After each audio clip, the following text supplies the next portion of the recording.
Yogi is the one who has actualized the self and who with practice rises up the ladder of spiritual heights, leaving behind all the traces of bondage and performing his duties as sacrifice, yagya, an offering to God. Whatsoever thou doest, whatsoever thou eatest, whatsoever thou offerest, whatsoever thou givest, whatsoever thou doest of austerity, O Kaunteya, do thou that as an offering unto me. Thus shalt thou be liberated from the bonds of action, yielding good and evil fruit. Thyself harmonized by the yoga of renunciation, thou shalt come unto me when set free.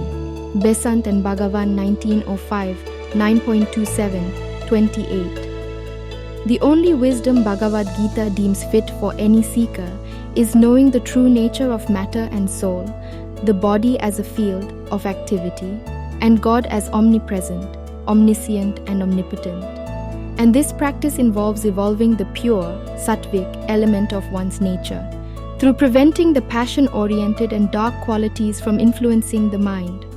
And this further, according to Krishna, necessitates purity of knowledge, of the all-pervading yet distinct absolute self, purity of action, ordained according to the dominant material element, purity of actor, doer, steadfast, mentally equable, and cut off from causes of bondage, and purity of reason, sound judgment.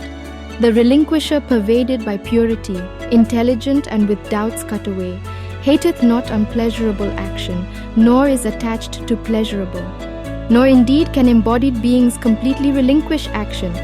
Verily, he who relinquished the fruit of action, he is said to be a relinquisher. Evil and mixed threefold is the fruit of action hereafter for the non-relinquisher, but there is none ever for the renouncer. Besant and Bhagavan 1905, 18.10, 12. Such recommended relinquishment, tyaga, as a precondition to mental renunciation can be attained through any method of the following three practices and contemplation: devotion, bhakti yoga, wisdom, jnana yoga, and action duty, karma yoga. When we actually come to reflect upon it in the context of today's technology-ruled world, reading Gita is like traversing through a digital narrative on a computer monitor, which allows us the free choice of routes or path through various nodes. We take the route of our choice and meet the result that is corresponding to our choice.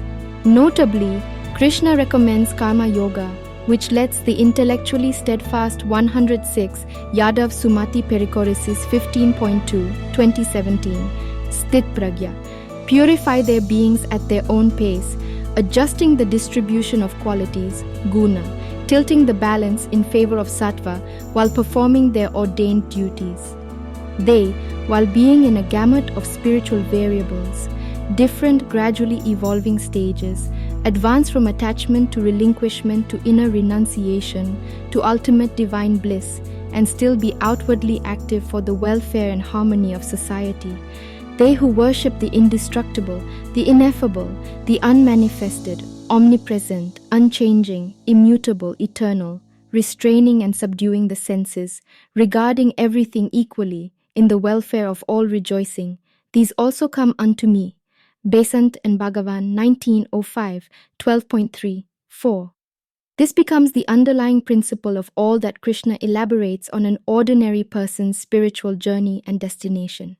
And the sole purpose of the whole discourse is to reiterate and uphold this principle. During the Bhakti devotion movement of the medieval India, various saints and devotees like Surdas, Raskan, Raidas, Rahim, Bihari, Mirabai, Karmabai et al., surprisingly irrespective of their region, religion, caste and gender, articulated and lived in what some devotees now call pure/Krishna consciousness. Various translations and analytical commentaries have been written on it in India, right from the sages of Indian order of monks like Shankaracharya, Sridhara Swami, Madhvacharya, Vivekananda, Sri Aurobindo, to various social and political leaders like Mahatma Gandhi and Vinoba Bhave. Various sects of Krishna devotees like ISKCON, Hare Krishna, are spread all over the world, preaching and practicing his teachings.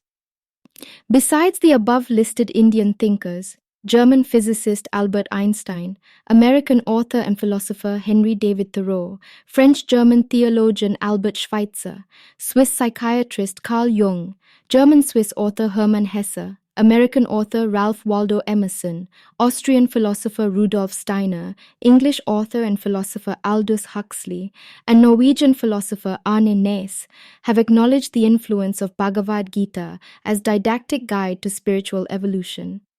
Although this all-inclusive concept of soul, told in the now almost defunct script Sanskrit, risks misinterpretation and unanimity may not exist in their perceptions about its propositions. This apparent lacuna also provides flexibility as towards expansion of meaning natural for any scripture.